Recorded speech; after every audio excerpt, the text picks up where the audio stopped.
If you don't mind, Eddie, I'd like to do a short video of what you're doing. You don't feel like doing a video? Well, I don't like being photographed. You don't like being... my mother. Huh? Well, you shouldn't mind now. You know, you've slimmed down quite a bit. You're looking good these days. Thanks. Well, I guess the black shirt stays it down on camera. Yeah. Because otherwise, I look at myself on camera like, oh my God, I'm so fat. I'm as big as a house. Well, that was last year. No, now you're... it's only as big as a storage shed. No, you're starting to look like a young man again. Oh, thanks. I notice you have more energy when you walk up the stairs these days. And you also have more energy in what you do when you go outside. So basically you walked over to the store to get some more ice for this cooler. Yeah. And you got a loaf of bread, and on your way back you had an empty grocery bag. Yeah. And you filled it with all these cans Yes. that you found. And you do this pretty much every day. Yeah. And what you do is, you don't have to, when you turn in the cans for cash, they don't have to be clean, but we do have to store them here for a while before we cash them in. And so what you do, bugs in the house. yeah, so what you do is you wash them, or you just rinse them off. Yeah. And that gets rid of the smell. Mostly they smell like stale beer. Yeah. Or they, They stay And also- in the shade. if they... They were last night. The beer is still cool. You could drink it, but Oh, God.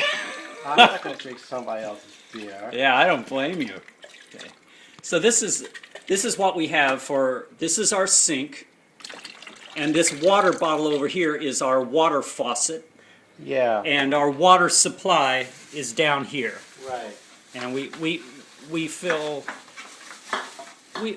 2 or 3 of these jugs at a public water fountain at a park down the street every morning, and we also drain ice melt out of, let's see, there it is. There's the plug. We drain ice melt out of that, and that adds up to about a gallon. Goddamn bastards! I hate smokers. Okay. I don't know. I guess things were better when smokers were still accepted by society, because then they usually put stuff in the ashtray. They don't like. Oh, you mean you're finding cigarette butts in some of these cans? Yeah, it really. And it's really nasty, yeah. Yeah, well, smoke.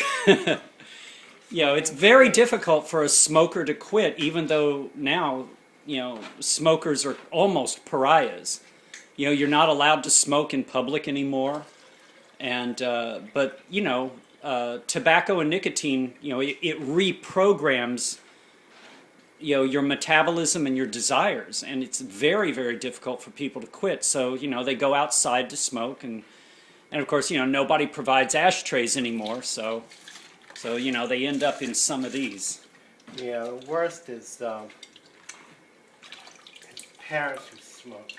Well, yeah, because, that generation, they have, they still have the infrastructure, their own infrastructure that allows them to smoke. You can smoke in your own car, you can smoke in your own house, and if you're, if you're retirement age and your house is paid for and, you've got retirement funds, you can still maintain a car and a house and you can smoke. And those are basically the people who are smoking. Mm-hmm. It's the older generation, and eventually they're going to die out. And basically, the only populations that are going to keep the tobacco companies afloat are going to be the Chinese, mm-hmm. the Chinese and the Indians, and Malay. Basically people in Asia. Mm-hmm. Okay. You're doing the Chinese government and the Indian government will say, "You give us raw tobacco." Well, you think they will? Yeah, because the Chinese and Indian governments, Yeah, they'll buy raw tobacco as a commodity, and they'll be processing it themselves and be making that money. And Americans be too stupid enough to sign the deal. Well, you know, here in America, the conventional wisdom is, you know, everything's going to be technology. Everything's going to be computers and technology and nanotechnology, and we're all going to be saved by technology and rising real estate values. Now, Lord and Savior, technology and rising real estate prices. Yeah. The new gods replacing sex and horror. Sex and horror? What? Those were the gods of what? The 80s? Yeah, according to that group that did the song "Two Tribes Go to War." Oh, and, I never knew what the lyrics were about. I think it was Welcome to the Pleasure Dome. That wasn't that Frankie Goes to Hollywood? Yes. Wow, boy, we're old. we know the names of 80s groups. Frankie Goes to Hollywood. Well, technology and rising real estate prices will enslave you more than sex and horror ever did. Yeah. Which enslaved Yeah, because sex and horror. Jesus Christ would do. Well, sex and horror gets old and boring after a while, but rising real estate values basically ensure everyone to be enslaved to mortgage payments that never end. Yeah. At least that's our humble opinion, isn't it? Of course, we're somewhat biased because we're near homeless. We're a couple of guys who are near homeless, living in an abandoned house. Yeah. Well, also, if you don't get help with your down payment from parents and other relatives, you can never buy a house. Well, and you end up with rising rents. You're enslaved to rising rents without end. At least with mortgage payment. Mortgage payment is a form of rent control, but no one ever taught me that because no one around me ever talked about it. But I come from a very low functioning family. I should have sued, kicked the king's pants off, because thanks to the Boston Church of Christ, I wasn't able to take advantage of Cambridge rent control for a few more years so I could save up to buy a house.